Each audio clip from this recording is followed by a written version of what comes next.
Let's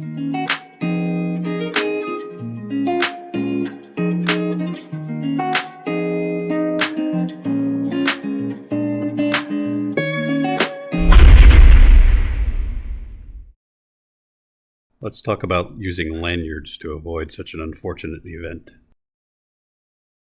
I have the NCE DCC system power cab on my layout.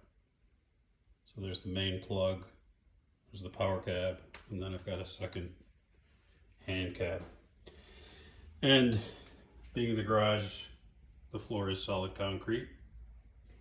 So if one of these is ever dropped, it would probably smash to pieces, and it's very likely. So I'm going to attach lanyards to the bottom of these, and I'll show you how to do that, so that when you're operating, if you drop it, the lanyard will keep it from hitting the floor and smashing. This one, I'll put one on the bottom as well. I also have, which I'll show in a future video, this Iowa Scaled Engineering proto throttle, which comes with a lanyard. They were smart enough to build that in, but that'll be a future video. So let's take a look at how I connect lanyards to the power cab and the additional handheld cab. All right, so now we're going to look at how I attach the lanyards to the cabs, to the DCC cabs. And lanyards you can get anywhere. I think Staples has them. You can get them on Amazon. These I actually got when I was at the Cocoa Beach prototype rails meet. They were giving them out at the Intermountain Railway booth, so I picked up 2 of them. Those lanyards are going to connect to these D-ring hangers. You can get these at Home Depot or Lowe's or any hardware store. You normally see them used for the backup pictures. And what I'll do is I'm going to drill and tap a hole here and put a screw into the bottom, and I'll attach that D-ring hanger, and then to that I can attach the lanyard.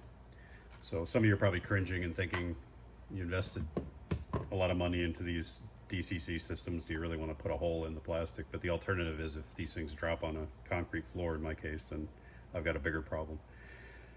So the first thing, and the reason I'll put it at the bottom there, is that it will be out of the way of the holder. So when you slide these into the holder, you don't want obviously a D-ring or any kind of a lanyard hook that's going to get in the way of trying to slide this into the holder.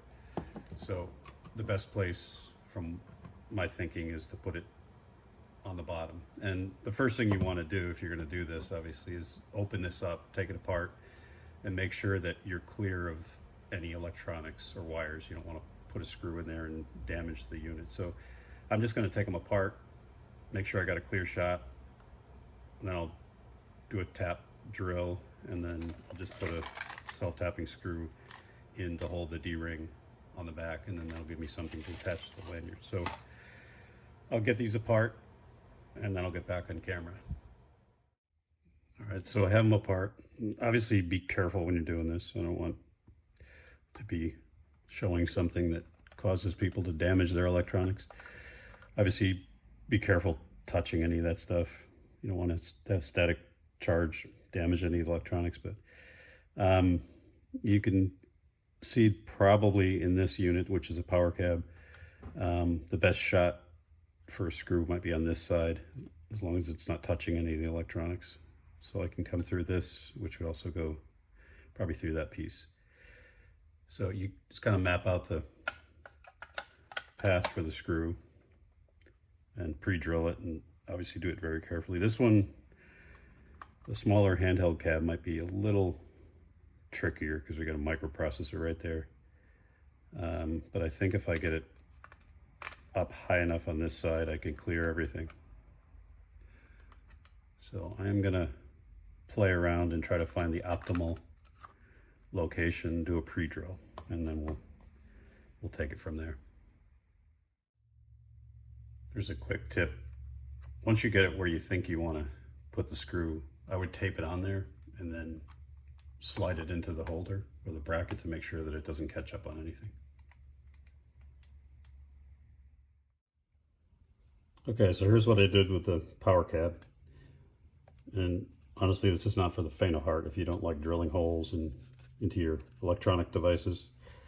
Because I learned from watching Boomer Diorama, no guts, no glory. You got to take risks in the hobby. I drilled a hole. Actually, I drilled one on this side. This side I didn't like the location. And then I drilled it through here. And instead of tapping and using a sheet metal or a wood screw, because this is relatively thin plastic, I used stainless steel bolt with a lock washer on it. And then I put a washer on the inside. It's not, I mean, this is not meant to have a whole lot of force on it. It's really just to catch it if it falls. In order to do this, I had to use my bench grinder and shave off some of the head of the screw and then shave off side of the washer so that it would fit in there without me having to alter the plastic. But if you do that, tighten it down just enough so that there's some play in there, because you don't want to put a lot of stress on the plastic and you want it to be able to rotate around. So that's what I did on the power cab, and I'll probably do something similar on the handheld cab. And we'll do that next. And then of course you want to test fit it all together, make sure it all fits. In this case it does. The washer overhangs that lip a bit, but the top piece that goes over this has a thin piece of plastic that fits right in between the outside plastic and that washer, so it works out perfect. So this one's ready to get put back together, and then also, you know, test to make sure when you put it in your holder that this doesn't get in the way. All right, next up is the handheld cab. All right, here's how I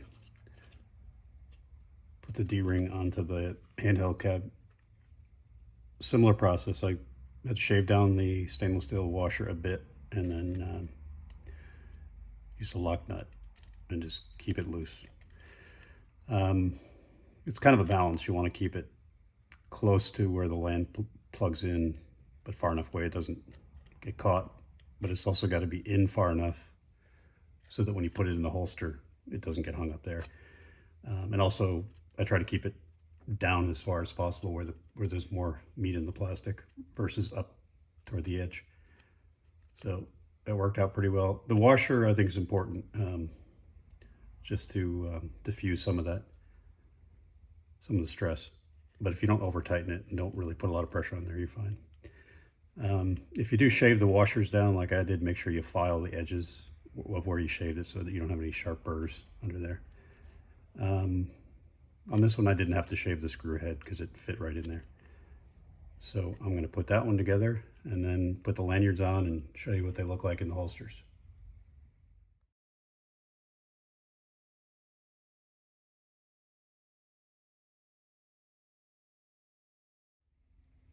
Okay, there it is in the holster with the lanyard. And I tried it out to make sure I didn't damage anything. Fortunately, I did not. Let's see how I connected that. Just clip the lanyard on there. And it's in a good position so that I'm not getting any interference with the holster. Let's try this one out real time. Oh, wrong holster.